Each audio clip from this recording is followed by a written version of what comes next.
Selamat sore semuanya yang ada di Amerika dan selamat pagi yang, bergabung dari Indonesia. Selamat datang kembali ke acara Iman dan Berpikir, bersama, kami di WKICU. Hari ini adalah sesi ke-7 dari ke-8, jadi, 2 sesi terakhir bersama Romo Hartono Budi mengenai Tuhan melawan manusia, apa yang bisa menjelaskan kehadiran ateisme. Dan malam hari ini khususnya, Romo Hartono Budi akan membahas tentang ateisme dan kebangkitan teknologi. Jadi, sebelumnya, kita akan mulai dengan lagu dulu, kemudian doa pembukaan oleh Romo. Tante Yen bisa tolong videonya di-share? Terima kasih.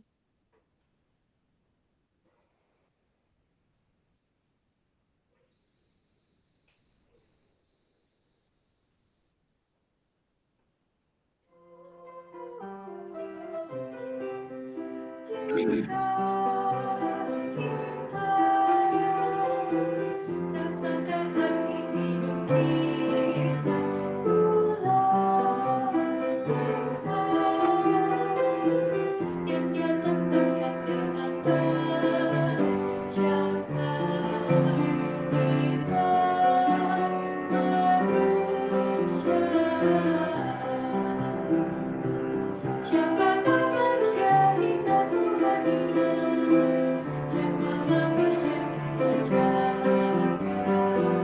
Kau berikan kami segala yang terbaik, supaya kita hidup baik. Aku bersyukur kepada Tuhan, segenap hati bersaksi untuk Dia.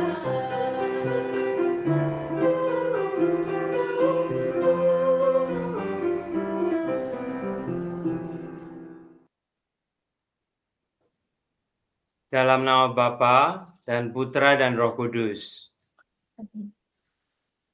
Ya Tuhan, kami bersyukur pada hari ini bisa berkumpul kembali. Kami pasrahkan waktu 1 jam ke depan ini supaya menjadi saat berkat bagi kami semua sebagai pribadi, sebagai komunitas. Kami bersyukur untuk rahmat kehidupan di dalam anggota keluarga kami yang hari-hari ini merayakan ulang tahun, juga rahmat kehidupan yang kami sendiri terima, dan juga semangat kehidupan supaya hidup kami makin dipenuhi kebahagiaan dan bisa berbagi kebahagiaan dengan makin banyak orang. Kami haturkan doa sederhana ini dalam nama Putramu terkasih, Tuhan kami Yesus Kristus. Amin. Dalam nama Bapa, Putra, dan Roh Kudus. Amin. Saudari-saudara sekalian, kita masih punya 2 pertemuan. Saya mengusulkan semacam kesimpulan. Maksud saya kesimpulan adalah kita masih punya 2 jam, 1 hari ini dan minggu depan, 1 jam lagi. Kita coba memikirkan lalu kita mau apa, kita mau bagaimana, begitu ya. Nah, hari ini kita berpikir tentang siapakah manusia itu. Tetapi juga tidak hanya berpikir tentang siapakah kita itu, tetapi juga memikir-mikirkan bagaimana kita membuat diri kita seperti yang kita bisa bayangkan. Ya, jadi kita tidak hanya menerima siapakah kita itu, tetapi kita juga semacam membuat, menciptakan diri sendiri juga. Ya. Nah, kalau kita sudah katakanlah dibantu oleh beberapa pemikir yang juga berpikir secara kritis ya toh, tentang siapakah kita, siapakah Tuhan, bahkan kritis terhadap segala macam pikiran tentang campur tangan Tuhan. Ya. Nah, hari ini kita akan memikirkan bagaimana seandainya ciptaan kita sendiri mulai bisa mengatur kita, bahkan mendesain ulang diri kita. Nah, apakah kita memang maunya begitu? Kalau kita pernah mendengarkan kritik tentang alienasi diri manusia, artinya manusia tidak menjadi dirinya sendiri. Nah, yang kita bicarakan hari ini, kita bisa melihat ada kemungkinan hasil dari katakanlah ciptaan kita, tetapi nanti bisa ujung-ujungnya malah mengalienasi kita. Artinya kita bisa menjadi yang tidak kita inginkan. Kalau kita tidak hanya dikendalikan oleh yang dari luar itu, termasuk ciptaan kita sendiri. Nah, masih kita punya pertanyaan, apakah andil keberimanan kita? Apakah Kristianitas itu bisa membantu sesuatu, punya sesuatu yang membantu kita? Apakah iman kita bisa menjadi terang di dalam situasi-situasi demikian ya? Maka minggu lalu saya menyebutkan satu saja. Sekali lagi sekarang kan ajaran sosial gereja itu mengingatkan kita tempat dan martabat manusia. Dan saya sudah juga menyebutkan Yohanes 10 ayat 10 itu, Yesus kok secara unik ya pernah mengatakan atau diingat oleh para rasul itu di dalam Injil Yohanes itu mengatakan kok aku datang supaya hidupmu penuh dan malah lebih penuh lagi. Ya, marilah kita sekarang mulai mendengarkan video klip yang saya persiapkan 11 menit, sekitar 11 menit untuk memikir-mikirkan hal ini supaya kita bisa membantu diri dan sesama, membantu diri dan keluarga, ya. Terima kasih, marilah kita mendengarkan. Minta tolong Tante Yeyen.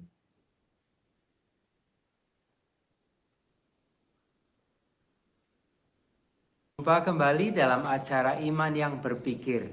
Kali ini kita akan membahas tentang ateisme dan kebangkitan teknologi. Apa itu teknologi? Kita menyaksikan tidak hanya kecanggihan membuat alat-alat yang membantu kehidupan manusia, tetapi juga daya menciptakan dengan kecepatan inovatif sekarang ini di abad 20 yang tidak bisa kita bayangkan sebelumnya. Nah, ateisme kita akan melihat kaitannya seandainya semua perkembangan itu menyingkirkan Allah atau mempromosikan bahwa Allah atau yang tentang hal yang adikodrati itu tidak relevan lagi.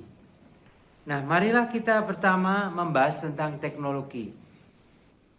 Abad 18, 19, dan 20 itu sering disebut sebagai abad revolusi industri 1, 2, 3. Dan bahkan ada yang mengatakan abad kita sekarang ini 21 itu ada revolusi industri yang berikutnya yang keempat. Nah, yang terjadi sebetulnya adalah tentang perubahan besar dalam bidang teknologi yang mempengaruhi kehidupan sosial, ekonomi, budaya. Kita ingat revolusi industri yang pertama itu terjadi di Inggris. Nah, yang berikutnya kadang lebih disebut sebagai technical revolution. Karena berkaitan dengan soal lebih manajemen, inovasi, dan hal-hal tentang komputasi, cara penghitungan, dan juga komunikasi. Jauh dan dekat gitu. Nah, saudari-saudara sekalian, pertama kita kembali diingatkan bahwa perkembangan ini dari mesin ketik ke komputer, dari telepon genggam ke smartphone, tablet, yang sekarang kita semua rasanya, apalagi anak cucu kita, sudah biasa sekali lahir dengan semuanya itu. Nah, tetapi kalau kita memikirkan dalam sebuah refleksi, kita bisa melihat kemampuan dan percepatan dari daya kreativitas dan produktivitas masyarakat manusia. Nah, semua ini menambah keyakinan diri manusia. Kita minggu lalu bicara tentang humanisme itu, pengembangan diri secara penuh. Nah, ini semua menjadi katakanlah pesan kepada manusia di seluruh dunia bahwa manusia bisa mengontrol lebih banyak lagi, atau kalau tidak dikatakan segalanya. Mari kita melanjutkan pemikiran ini. Misalnya kita bicara tentang dalam perkembangan teknologi atau teknis, tentang katakanlah perkembangan dalam bidang genetik, Nah, dalam bidang genetika, kita melihat sekarang ini kemampuan manusia untuk memprogram ulang biologi kita, badan kita, katakanlah termasuk tadi binatang itu, DNA reading dan seterusnya. Nah, dampaknya apa? Kalau kita kok bisa memprogram ulang, katakanlah diri kita ini, Lalu yang disebut nanoteknologi. Ini yang berkaitan dengan revolusi informasi dan dunia atau semesta yang bisa kita amati. Nah, ini juga kemampuan yang luar biasa ini tentang informasi, tidak hanya jumlahnya tapi bisa kita mempercepat saling tukar informasi. Dan bayangkan kalau kita punya komputer, tablet dan seterusnya kan, sekarang perpustakaan seperti yang di belakang tempat saya menjadi irrelevan karena orang dimanapun saja taktik-taktik lalu bisa mengakses segala macam hal. Daya kontrol manusia yang berkembang, pengetahuan manusia yang berkembang. Juga kalau tidak sekolah formal, bayangkan ini sekarang ini zaman ini orang bisa belajar sendiri. Juga tentang kesehatan, lebih mantap sebetulnya, lebih bisa menyiasati tentang hal ini. Ada banyak informasi yang relevan yang bisa diakses. Pertanyaan lain tentu saja kemampuan kita, semangat kita, dan relasi kita dan seterusnya. Yang terakhir tentang robotik yang disebut dengan robotik. Nah, robotik ini, perkembangan robotik berkaitan dengan kemampuan artificial intelligence. Dan ini akan menjadi super intelligence. Dan bahkan mulai dikembangkan katanya artificial intelligence sehingga manusia sendiri bisa diatur oleh itu semua. Yang terakhir saya melihat ada seorang pasien yang sedang bekerja di kebun dapat serangan jantung.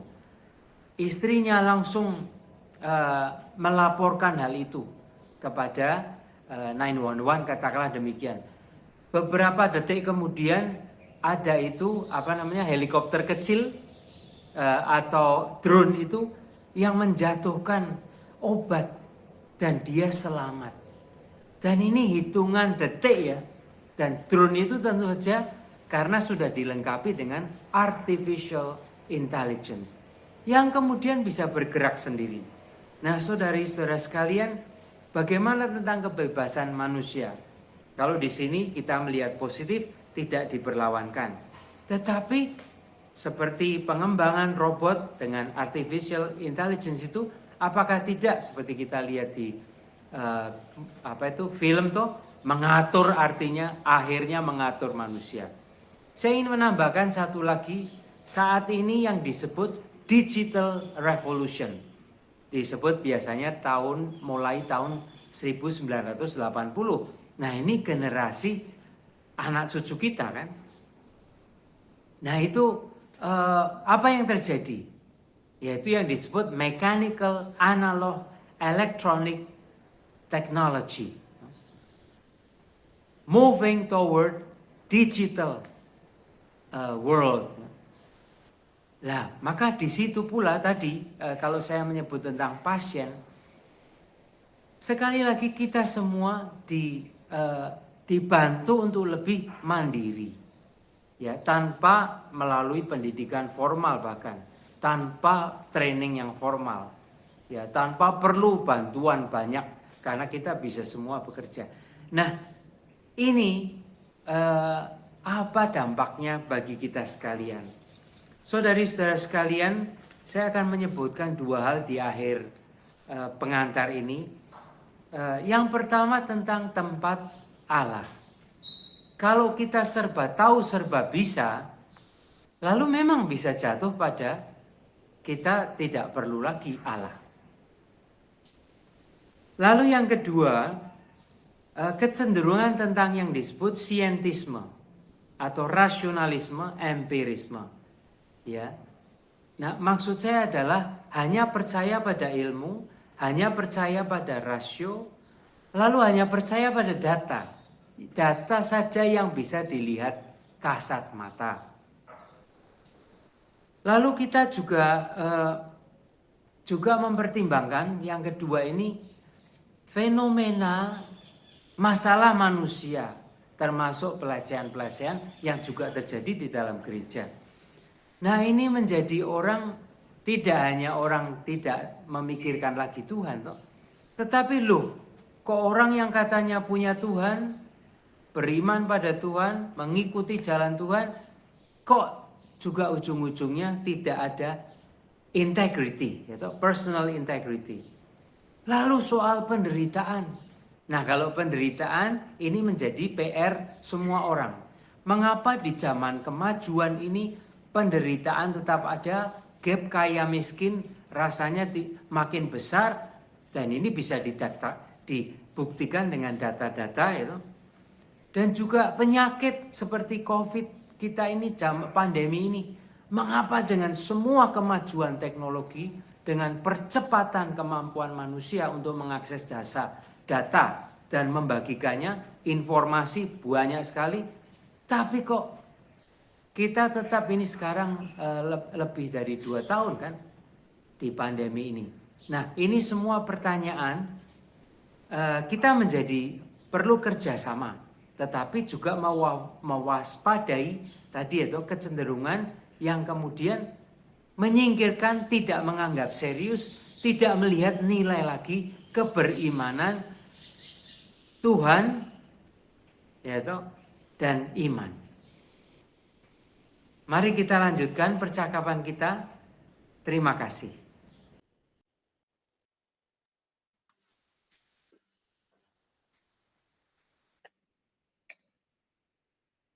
Ya, terima kasih Romo. Jadi sebelum saya lanjutkan dengan diskusi, mungkin tantenya bisa bantu untuk project kalau ada pertanyaan. Pengumuman.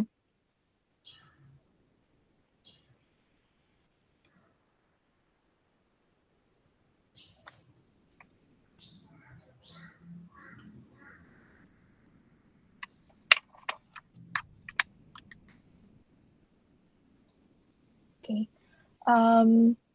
Ini kalau untuk sumbangan kasih, jika ada yang ingin memberikan sumbangan kasih, bisa dibuat melalui cek payable to WKJU. Ya, attention to Marcella Raharjo, 34746 Klondike Drive, Union City. Dan kalau secara elektronik bisa melalui Zelle, dan dialamatkan ke bendahara@wkju.org. Dan semua sumbangan ini bisa ditolong diberi catatan YB. Kemudian Ignition Spiritual Exercise akan mulai lagi di musim yang baru ini, musim dingin dan semi, minggu ini tanggal 25 Februari. Tolong dicatat ini hari Jumat, bukan hari Kamis seperti biasanya. Jadi yang kali ini Ignatian Spiritual Exercise akan bersama dengan Romo Mutiara Andalas mengenai salib yang mengubah makna penderitaan. Ini latihan rohaninya dengan Injil Yohanes dan akan berlangsung sejak tanggal 25 Februari sampai 15 April.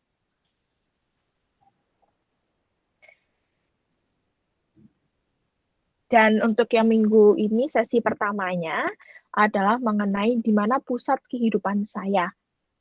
Jam 8 malam Pacific Time atau jam 11 malam di East Coast.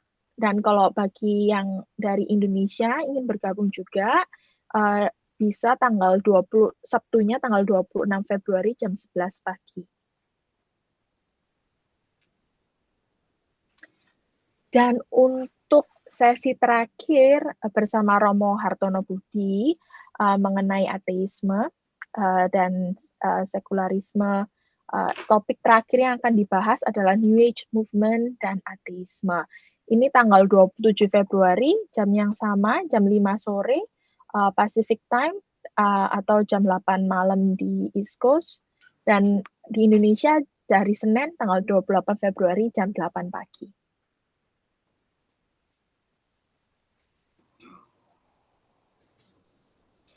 Terima kasih. Oke.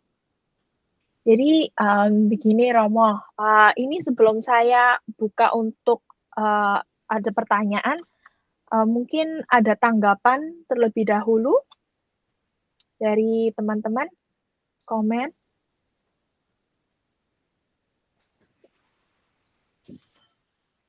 Oke, sambil menunggu, jadi saya ingin membuat forum diskusinya menjadi dua bagian si Romo.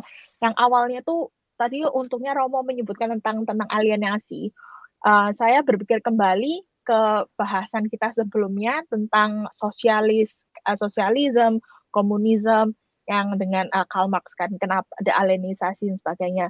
Lucunya yang Romo juga sempat katakan juga the rise of technology itu diperuntukkan untuk membuat kehidupan manusia lebih baik kan, bukannya kok malah sekarang yang kita hadapi dan kita lihat itu malah berujung pada kayak unemployment kan, karena banyak artificial intelligence and stuff, everything become more efficient, terus malah memperkeruh inequality. Romo touch a little bit kayak penderitaan tentang gap antara kaya dan miskin gitu. Dan ini malah membuat memisahkan komunitas, bukan malah mempersatukan, malah memisahkan. Jadi saya prima ingin mulai diskusinya dulu tuh, apa sih sebenarnya role of faith yang kita sebagai orang yang beriman gitu, bisa nggak Romo kayak bahas sedikit gitu sebenarnya itu, atau satu demi satu faktor poin-poin yang perlu kita pikirkan gitu, sebenarnya apa pentingnya untuk beriman gitu dalam ini. Baik, terima kasih. Terima kasih Prima selalu memberi bantuan untuk agar roda percakapan kita bicara. Ya. Apa peran iman? Gitu. Yang pertama itu kesadaran akan yang transenden. Ya, manusia itu sebetulnya juga makhluk yang terbuka pada yang transenden. Ya, walaupun kalau kita dengar beberapa pemikir menunjukkan toh salah paham terhadap yang transenden atau yang supernatural atau pikiran-pikiran yang bisa dikatakan iman itu kok juga bisa memperbudak kita karena kesalahpahaman tertentu toh. Tetapi sebetulnya katakanlah sisi terangnya adalah manusia itu juga bisa merasakan dan melihat toh dia itu punya cakrawala kehidupan yang luas sekali. Ya. Lalu di dalam Kristianitas itu menjadi pengalaman personal terhadap Allah Gembala yang baik, Yesus, ya toh, katakanlah guru kita dan seterusnya itu. Itu yang pertama, tentang horizon ya, tentang cakrawala luas terhadap yang transenden. Terus yang kedua, peran iman itu sebetulnya iman Kristiani ya, kita itu mesti kita dilihat dalam terang iman Kristiani gitu, kita itu engage the world itu loh. Jadi kita di dalam iman Kristiani itu sebagai makhluk yang aktif di dunia ini, ya.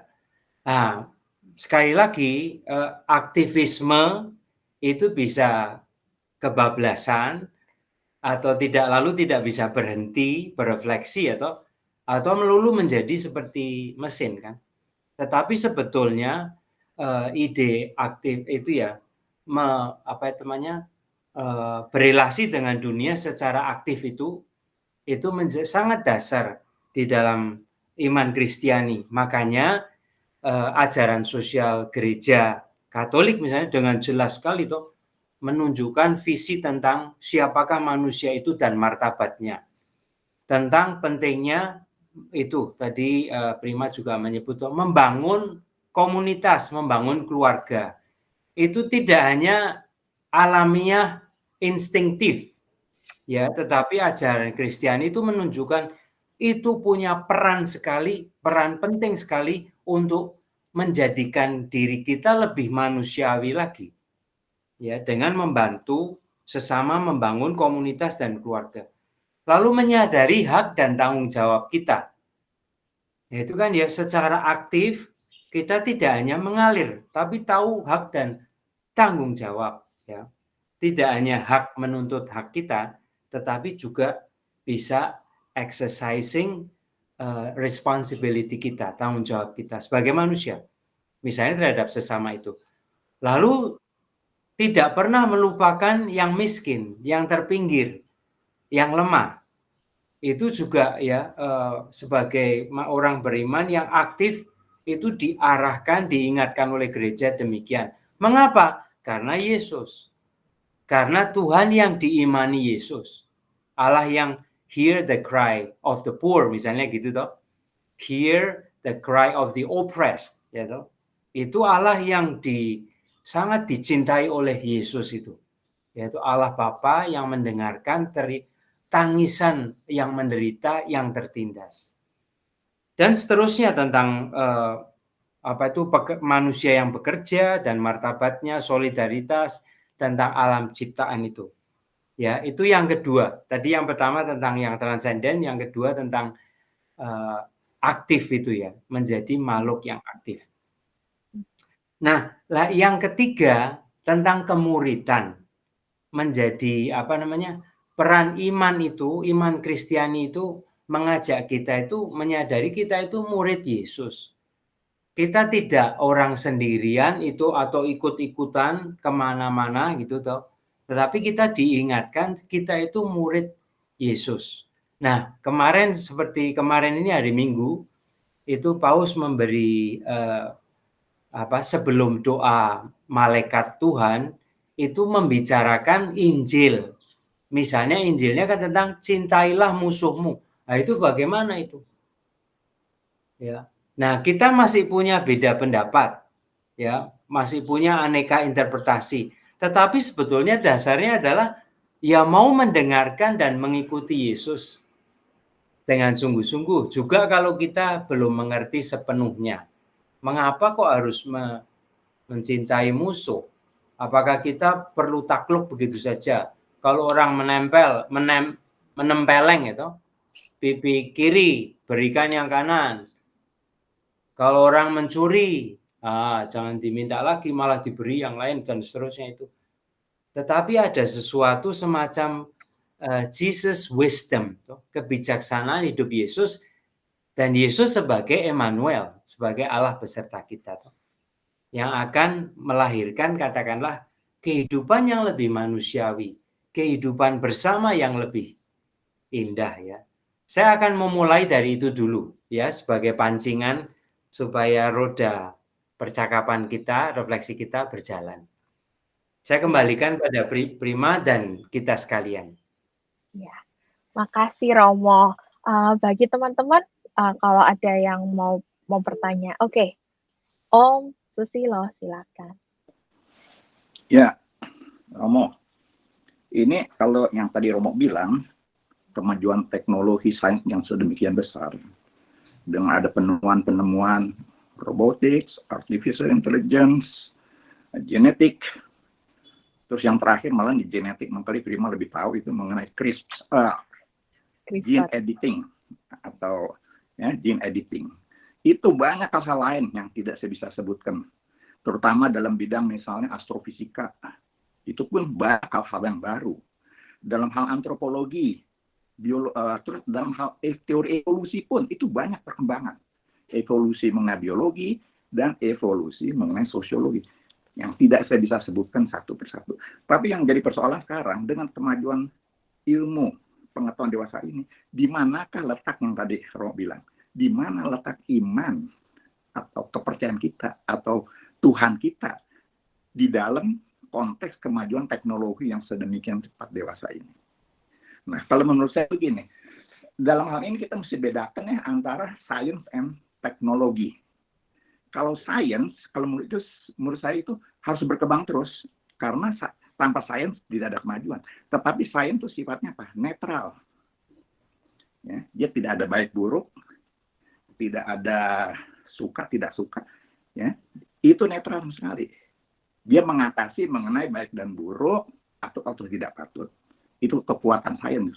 Tetapi waktu dia diterapkan menjadi teknologi, di situ unsur moralitas, unsur nilai-nilai mulai berperan. Saya kasih contoh misalnya penemuan atom. Itu bisa jadi bom atom, bisa juga menjadi isotopnya bisa untuk mendeteksi kanker, untuk alat-alat kedokteran dan sebagainya. Jadi teknologi itu bersifat kayak pisau bermata dua. Kita bisa buat motong, bisa juga buat membunuh. Nah, di situ kalau menurut saya letak iman kita yang tadi Romo bilang transendental itu, nilai-nilai itu disitulah kalau menurut saya letak dari mana keimanan kita itu teruji. Waktu si saintis itu kita kan sering nonton film tuh dulu ada saintis yang gila gitu. Dia ambil inti nuklir terus dia buat dijual belikan, dijadikan untuk perdagangan alat-alat senjata dan sebagainya. Nah, jadi di sini peran Tuhan itu sangat penting, peran iman. Itu sama juga waktu ada pembagian kan kalau nggak salah ya waktu di Injil itu ada yang disebut nature and nurture. Kalau nature itu adalah science, eranya science, objektif, netral. Tetapi kalau waktu dia udah mulai menjadi nurture, stewardship, nah di situ peran keimanan kita itu teruji, Romo. Nah, jadi kalau menurut saya,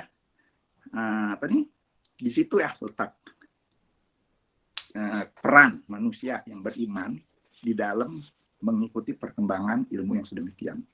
Demikian, Romo. Ya, terima kasih Om Susilo. Saya nanggapin sedikit ya. Yang pertama, kita sudah mendengar, sudah belajar juga bahwa di dalam terutama Kristianitas yang Katolik ya, itu kita itu tidak alergi terhadap sains.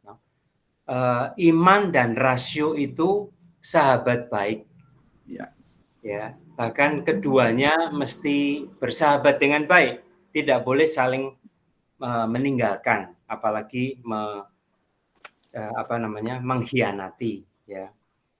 Nah, terus poin yang berikut saya menyebut sedikit-sedikit aja. Yang pertama, bertanya seperti lagu tema kita. Selalu itu pertanyaannya sama. Siapakah manusia itu? Sebetulnya ketika kita bicara tentang Tuhan pun, mesti kita tidak lupa lalu siapakah kita? Dan mengapa kita bertanya demikian? Sebetulnya kalau membaca kitab suci, keduanya itu tidak bisa dilepaskan. Ya, misalnya termasuk misalnya mencintai Tuhan dan sesama. Siapakah Tuhan, siapakah kita? Nah, jawaban yang pertama itu dari zaman dulu sekali ada seorang filsuf psikolog yaitu Viktor Frankl itu, siapakah manusia? itu manusia itu yang selalu mencari makna. Nah, saya kira kalau kita punya sahabat-sahabat termasuk diri kita sendiri yang sudah mulai lupa mencari makna, nah itu kita katakanlah perlu saling mengingatkan. Ya, karena lalu hidup bisa jadi sangat mekanikal.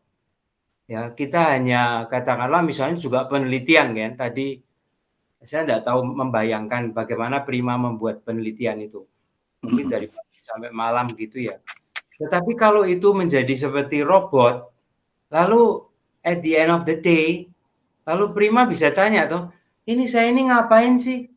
Mengapa saya tidak punya lagi waktu untuk duduk di taman, tidak usah pikir macam-macam melihat bunga yang indah, omong-omong ngalor ngidul itu ke sana kemari begitu saja. Lalu membantu saya menjadi sepertinya Prima mau mengatakan membantu saya menjadi diri saya. Dan diri saya adalah kalau saya punya waktu luang. Bukankah edukasi itu juga berkaitan dengan waktu luang, tidak hanya waktu aktif bekerja terus. Nah, macam gitu ya, termasuk mencari makna toh. Lalu, kalau saya masih ya sore-sore masih bisa break dari pekerjaan, lalu menikmati kehidupan ya toh, dengan sahabat itu menjadi lebih bermakna. Nah, makna bukan untuk didefinisikan kan, tapi dialami. Pengertian sedikit, pengalaman lebih banyak. Nah, sekarang saya mau menutup dengan mundur lebih jauh lagi. Misalnya zaman Konfusius. Nah, itu saya belajar tentang neo-konfusianisme, yaitu tesis MA saya. Toh. Nah, itu orang zaman dulu itu juga menjawab pertanyaan siapakah manusia itu. Konfusius itu seorang pemikir yang sangat positif. Manusia itu by nature is good. Kodrat manusia itu baik ya. Lalu itu dilanjutkan dengan neo-konfusianisme. Tetapi dia tidak sendirian. Ada filsuf lain yang mengatakan manusia pada kodratnya adalah jelek, jahat itu. Nah, saya tidak mau mengatakan satu lebih yang benar ya. Ternyata kita kok mengalami paling tidak saya. Itu kedua-duanya ada di hati saya. Ya, saya bisa baik, syukur kalau pada umumnya baik, tetapi saat-saat kegelapan bisa sungguh mendatangi saya, menggelapkan hati saya, dan sepertinya saya tidak kecuali berpikir tidak baik ya. Tidak hanya curiga ya, tetapi kadang-kadang ingin mengeksekusi sesuatu yang tidak baik. Ya, saya pernah marah sekali dengan anjing yang tidak bersalah, karena Romo pemilik anjing itu bagi saya tidak sensitif. Ya, dia punya anjing banyak sekali, dia sebagai tetangga saya. Nah, saya itu marah sekali dengan anjing itu, ingin mencelakakan anjing itu untuk membuat Romo itu sengsara itu. Bayangkan itu. Padahal anjingnya tidak salah sebetulnya. Ya, dan saya sendiri perasaan saya itu bagaimana itu? Mengecek. Ya, saya juga belum bicara dengan Romo itu, mengapa tidak dibicarakan. Jadi ada dinamika internal diri saya keterbatasan diri manusia itu satu dengan yang lain berbeda-beda ya. Tetapi bisa luar biasa. Hari ini ada terbitan tentang itu apa namanya prisoners yang di dalam death row itu ya yang akan dieksekusi itu berterima kasih pada Ekaristi Katolik. Ya, lalu di situ artikelnya banyak yang ada di daftar hukuman mati itu menceritakan ya tentang Ekaristi yang memberi makna pada kehidupannya. Tetapi di antara itu ada statement-statement yang keras sekali. Mereka beberapa jengkel sekali dengan sistem pemerintahan yaitu yang no mercy. Ya, status mereka adalah sudah mati itu. Tinggal tunggu waktu untuk dieksekusi itu. Dan ya, itu kelihatan di artikel majalah Amerika itu milik Yesuit di Amerika, itu kekejaman yang dilembagakan. Nah, sekali lagi siapakah manusia itu? Saya mulai dari itu dulu ya, Om Susilo ya. Iya, terima kasih Romo. Om Susilo ada tanggapan atau teman lain kalau ada mulai mendengar iya. lagi gitu. Pertanyaan bisa diterima? Iya, silakan. Jadi begini, Romo, mengenai siapa aku ini saya yang saya masih bertanya sampai sekarang. Mudah-mudahan Romo bisa kasih masukan gitu mengenai pada waktu penciptaan manusia, yaitu dijadikan serupa dan segambar atau imago Dei. Nah, itu yang saya ingin tanyakan. Pada saat Tuhan menghembuskan nafasnya, maka itu menjadi manusia, imago Dei, serupa dan segambar Tuhan. Ini yang saya ingin tanyakan sama Romo, apakah pada saat itu juga manusia sudah jadi serupa dan segambar Tuhan? Apakah itu merupakan starting point untuk proses evolusi sampai mencapai titik omega? Nah, ini banyak ada dua pendapat. Ada yang bilang, pada waktu diciptakan kita sudah jadi imago Dei. Tapi ada yang bilang, no, it's only a starter untuk melalui evolusi yang panjang untuk kita menjadi serupa dengan Tuhan. Itu aja, Romo. Jadi bagaimana? Sedikit lagi ya, saya cenderung pada yang kedua yang dikatakan Om Susilo ya, karena pengalaman ya, karena saya kok tidak selalu bisa baik itu, dan saya lebih mengalami diri saya sebagai yang sedang menjadi saya, ya. Tetapi di lain pihak itu tidak menegasi, katakanlah secara eksistensial itu tentang kebaikan manusia. Nah, saya mau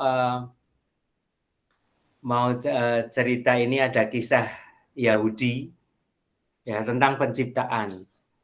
Ya, itu semua udah diciptakan, tetapi manusia sudah harus lahir di dunia, itu sesuatu yang katakanlah ya sudah di rahim mesti lahir gitu. Lah, waktunya sudah mendesak sekali, tetapi Tuhan mau memberi tanda bahwa kamu itu ciptaan saya. Lalu Tuhan menyentuh bibir manusia. Dan menurut cerita itu, legenda itu toh, kalau kita lihat bibir atas kita kan ada cekungan itu. Ada cekung di atas di bawah. Itu sebetulnya telunjuk Allah sendiri, jari Tuhan sendiri itu. Ketika mengatakan, ingat ya, saya mencintaimu dan kamu adalah milikku gitu, ya. Tapi dia harus menjadi manusia dan katakanlah itu sampai selesainya kan. Nah, sekarang yang kedua itu dalam doa. Indah sekali. Sebetulnya kisah itu mau menunjukkan pada kebenaran yang indah, tetapi bukan lewat definisi.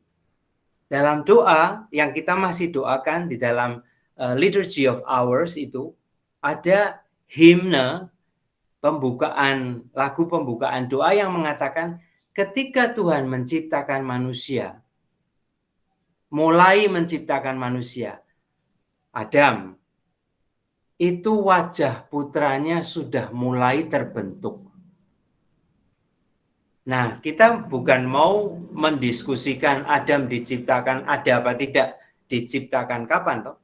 Tetapi itu awal penciptaan itu seperti sudah ada blueprint atau bayang-bayang dari manusia yang baru, Yesus Kristus yaitu penyelamat kita itu. Nah, kalau sebetulnya itu doa itu juga mengingatkan akan keindahan kebijaksanaan gitu. Betapa kita itu mungkin bisa dikatakan itu gambaran Tuhan itu loh. Ya, gambaran Tuhan, gambaran Allah, image of God itu imago Dei atau bahkan Adam yang akan jatuh kemudian. Tetapi di situ sudah bayang-bayang Yesus penebus itu ada.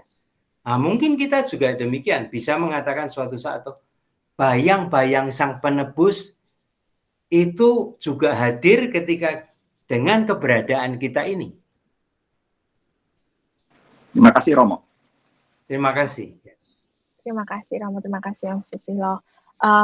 Kalau ada pertanyaan dari teman-teman yang lainnya?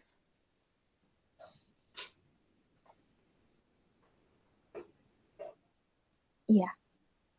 Sambil nunggu lagi, Prima coba tanya ya Romo. Ini membawa diskusinya slightly to different direction. Tadi kan Romo juga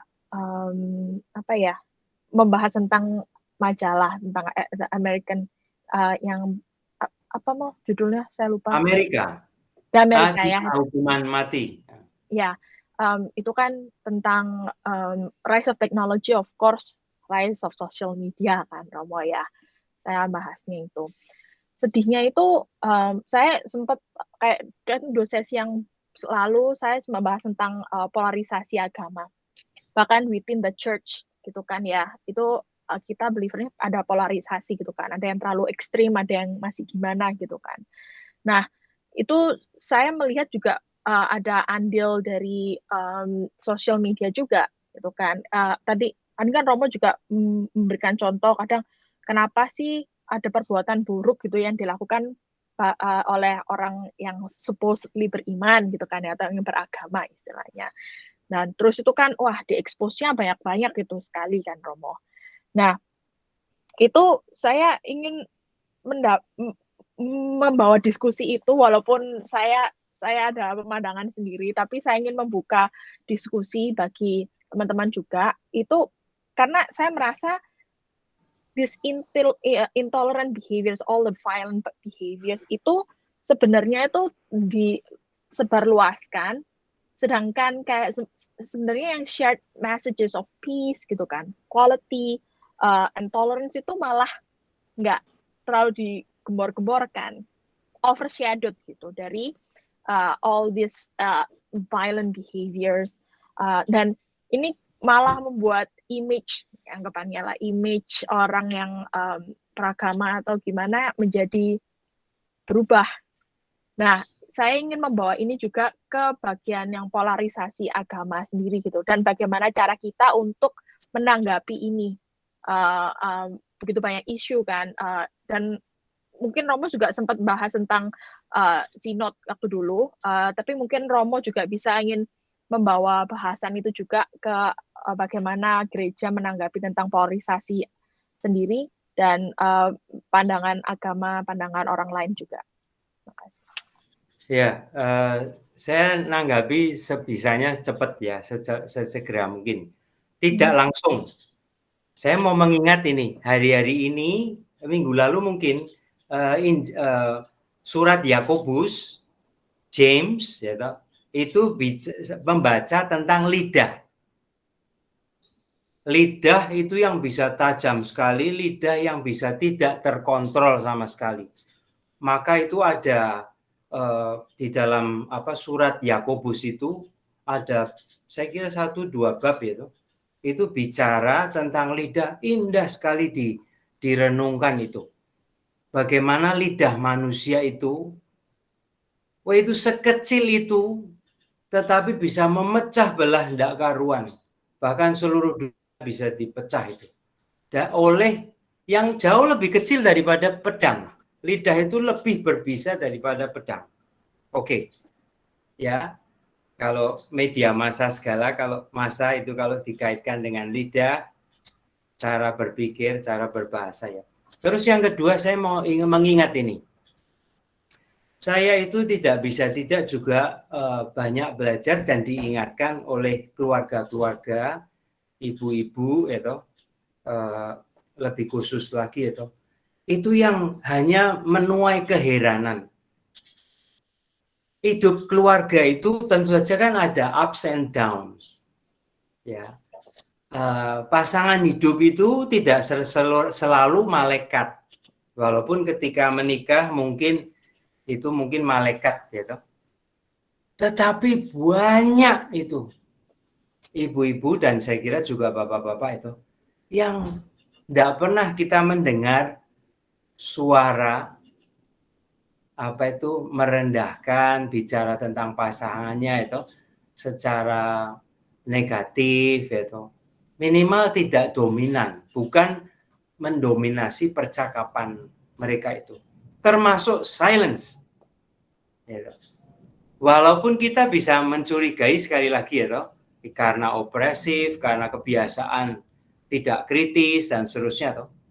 Tetapi di lain pihak itu saya belajar dari, kalau di Amerika Kardinal Bernardin itu yang dulu dituduh toh pelecehan abuse, pelecehan seksual itu, dia diam 1000 bahasa itu termasuk yang super beruntung, karena kemudian yang yang melaporkan, yang menuduh itu mengakui sendiri saya berbohong. Lalu menjadi terkenal sekali itu Kardinal Bernardin, banyak beberapa bukunya itu cerita itu penderitaan di dalam kediamannya. Nah itu orang diam, itu Paus juga, Paus ini juga Fransiskus ini banyak musuh. Ya, terutama juga yang itu yang sampai mengatakan skisma gereja tuh, gereja bisa pecah berantakan. Nah, salah satu pedang dia itu untuk melawan semuanya itu adalah silence. Dan seperti kemarin minggu ini di dalam Malaikat Tuhan itu, Angelus toh, dia lebih lagi bicara tentang ya itu dasarnya seperti Yesus, love your enemies. Mengapa? Nah, dia menceritakan hal itu. Bisa didengar itu, saya kira hanya 7 menitan Angelus yang kemarin, hari Minggu. Kalian masih Minggu ya. Itu yang tadi pagi itu. Tadi pagi Angelus menjelaskan tentang love your enemies itu. Ya, itu bukan pasif. Ketika Yesus dihukum bahkan ditampar itu, Yesus diam itu bukan sebuah pasifisme. Itu aktivisme ya, yang membangun komunitas, yang menunjukkan kebenaran itu apa? Itu juga melawan ketidakadilan secara aktif melalui silence itu, melalui tidak melawan. Coba itu kata-kata Paus lebih lengkap itu. Itu pendekatan saya tidak langsung. Prima. Ya, terima kasih Romo. Romo, kalau saya Prima boleh nambahin sedikit, karena Romo menyebutkan tentang silence. Ini saya mau promosi lagi, nggak tentang favorit santo saya, Santo Yosef. Kan tentang ada konsekrasi itu, salah satu bacaannya adalah the gift of the Holy Spirit gitu. Salah satu excerpt yang dikatakan itu, salah satu the gift of the Holy Spirit itu the gift of wisdom, di mana dia bilang the gift of wisdom that strengthens our faith, fortifies hope, perfect charity, and promotes the practice of virtue in the highest degree. Jadi itu untuk nambahkan apa yang katakan Romo Francis juga, bilang love your enemy. And it requires the gift of the Holy Spirit to perfect that. Itu aja nambahin.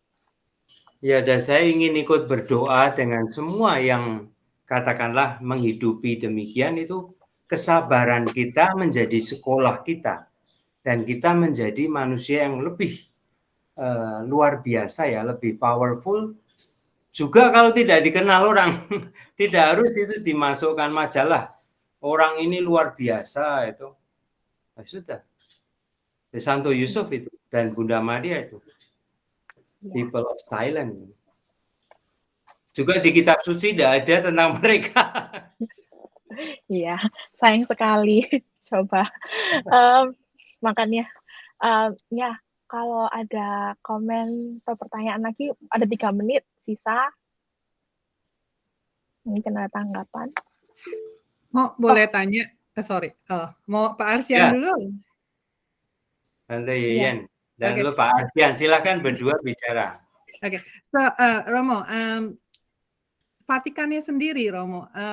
Vatikan kayaknya punya tim sains sendiri ya, Romo ya. Karena kita kan tadi Romo membahas tentang revolusi industri dan juga kebangkitan teknologi. kalau misalnya teknologi nggak berkembang, kita juga nggak sampai sekarang nggak bisa Google Meet gini juga. Dan juga, tapi yang saya mau tanyakan, Vatikan punya tim sendiri kan ya, Mo, ya, untuk yang Ya. research dan untuk science segala gitu. Dan jadi semestinya dari Vatikan sendiri bisa dong mau ke menyebarkannya ke kita-kita. Ya memang karena sekarang kan kita Romo udah sekarang inilah membahas tentang kebangkitan teknologi. Tapi kenapa kok ada juga yang gereja-gereja yang masih menentang tentang sains juga gitu, Mo. Terutama kayak climate change segala macam gitu. Mereka tuh masih menentang, masih nggak mau berpikir ke arah kemajuan teknologi. Itu aja sih, mau pengen tahu aja. Yeah. Apa namanya itu selalu dalam kolaborasi dan gereja tidak mengambil alih, ya. Walaupun mungkin pernah di dalam sejarahnya itu seperti beberapa agama yang lain loh. Oh semua sudah ada di kitab suci yuk. Juga termasuk yang paling maju dalam penelitian manusia itu semua sudah ada di kitab suci. Berarti Tuhan lebih pintar daripada manusia itu loh. Ya, kitab suci lebih lengkap daripada semua pengetahuan manusia sekarang dan di masa depan, tidak ada di masa lalu. Ya, lalu cara berpikir demikian kan tidak cocok dengan pengalaman kita kan. Pak Arsian masih mau menambahkan sesuatu? Ya, Mo. Begini, Mo, yang saya ingin tanya, kemajuan teknologi itu adalah untuk kenyamanan hidup kita lah, ya, antara lain yang utama.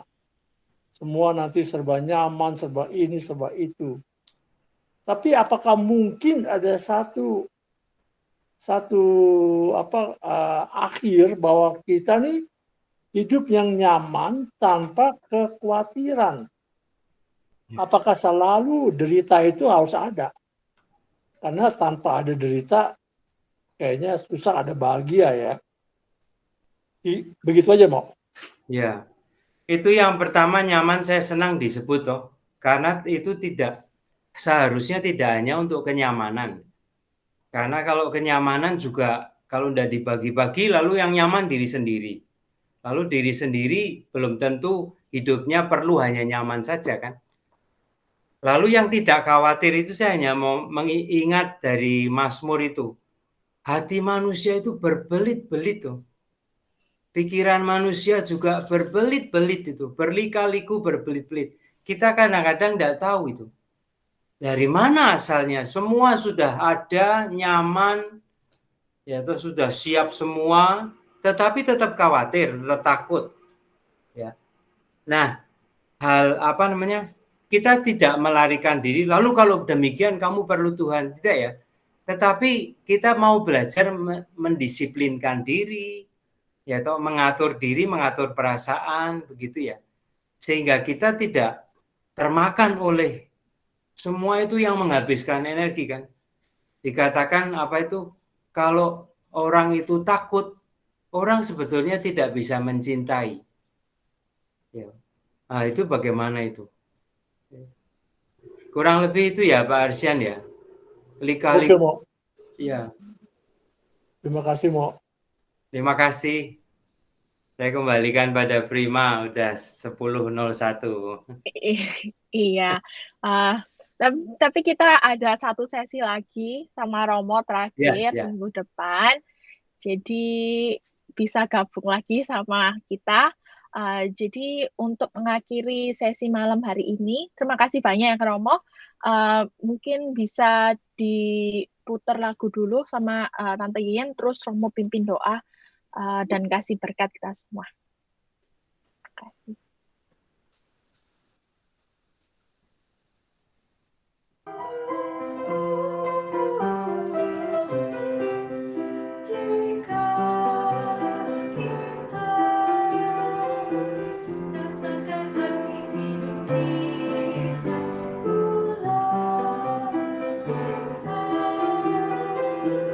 Yang dia tempatkan dengan baik. Siapa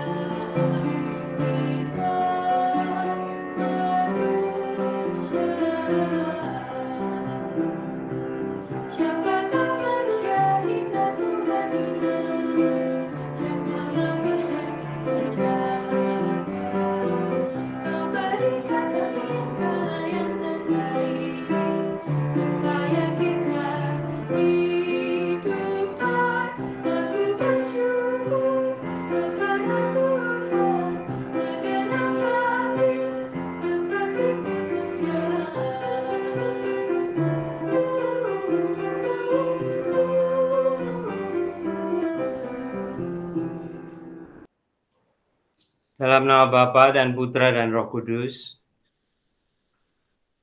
Ya Tuhan, kami berterima kasih untuk anugerah waktu untuk bisa hadir bersama di acara komunitas kami ini, keluarga Katolik di sini. Dan terlebih untuk memikirkan tentang makna kehidupan dan panggilan kami sebagai manusia.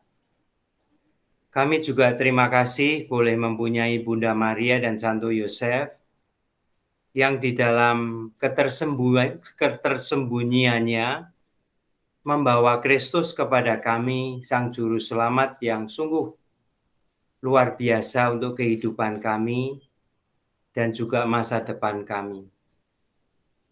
Bantulah kami semua supaya kami bisa bahagia dengan contoh-contoh kaum beriman dan kesaksian bersama untuk saling meneguhkannya. Dan akhirnya kami mohon berkat-Mu ya Tuhan di akhir minggu ini untuk maju bersama dengan optimisme, dengan pengharapan Kristiani. Tuhan sertamu. Dan sertamu juga. Semoga kita sekalian dan semua yang kita cintai, yang kita doakan, diberkati, dilindungi, dan dibimbing oleh Allah yang Maha Baik, Bapa, Putra, dan Roh Kudus. Amin. Amin. Selamat sore, terima kasih, senang ketemu. Thank you, Romo. Terima Terima kasih, Romo. Terima kasih Romo, terima kasih. Om Hari Thank you, udah Prima. Ya, Sama-sama, yuk. Thank you, Bye. Prima. Sama-sama. Sampai jumpa minggu depan. Terima kasih, Romo.